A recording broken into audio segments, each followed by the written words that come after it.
Hi hello. तर आज मी गेले होते एका एक्झिबिशनमध्ये आणि तिथे इतकं सारे कार्पेटचे कलेक्शन होते ना की बस रे बस. तर त्यांनी खूप सारं कलेक्शन मला दाखवलं होतं, काश्मीरी सिल्क वगैरे असं काही, आणि असे सिरॅमिकचे काही पॉट्स, मग्स, जग्स अशा काही गोष्टी होत्या तिथे. प्लेट्स वगैरे, खूप छान छान प्लेट्स वगैरे होत्या. झाडांसाठी असे छान पॉट्स वगैरे होते जे की खूप स्वस्त होते असं मला तरी वाटलं. आणि पापडची व्हरायटी तर खूप होती, बडीशेप, कुर्तीज, आणि पुन्हा ह्या हँडवॉशसाठी ज्या बॉटल्स असतात त्या होत्या सिरॅमिकमध्ये.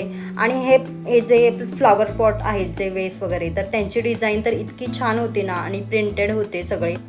प्रत्येकावर अशा वेगवेगळ्या छान प्रिंट वगैरे होत्या ज्या की ऑनलाईन पण भेटतात, पण इथे पण छान वाटत होत्या. आणि साईज पण बऱ्यापैकी मोठी होती. पुन्हा हे जे आपण लिक्विड टाकतो स्मेलसाठी वगैरे छान, तर ते होतं.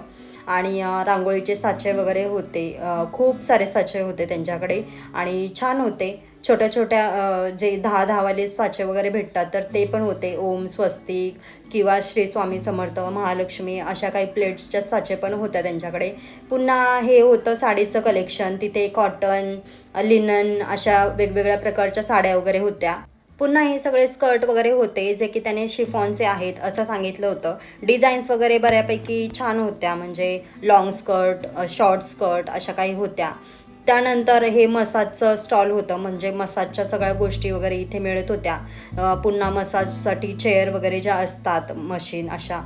त्याच्याच बाजूला हा एक स्टॉल होता पापडचा, जे की तिथे खूप सारे पापड अवेलेबल होते, सगळ्या प्रकारचे पापड. आणि त्याच्याच बाजूला लोणच्याचा स्टॉल होता, जे की सगळ्या प्रकारचं लोणचं होतं तिथे. त्यांनी पोस्टर वगैरे पण लावून ठेवलेलं की कोणत्या कोणत्या प्रकारची वगैरे लोणची आहेत. कार्पेटचं तर खूप मोठं कलेक्शन होतं त्यांच्याकडे, काश्मीरी सिल्क आणि बिकानेरी वगैरे असं काही त्यांनी मला सांगितलं होतं. खूप सारं कलेक्शन होतं त्यांच्याकडे. आणि एक्झिबिशन हे 1 महिना चालणार आहे असं ते मला बोलले. तर याचा फुल ब्लॉग आपल्या चॅनलवर अवेलेबल आहे, तुम्ही जाऊन चेकआउट करू शकता. तर चला भेटूया आपल्या नेक्स्ट ब्लॉगमध्ये. बाय.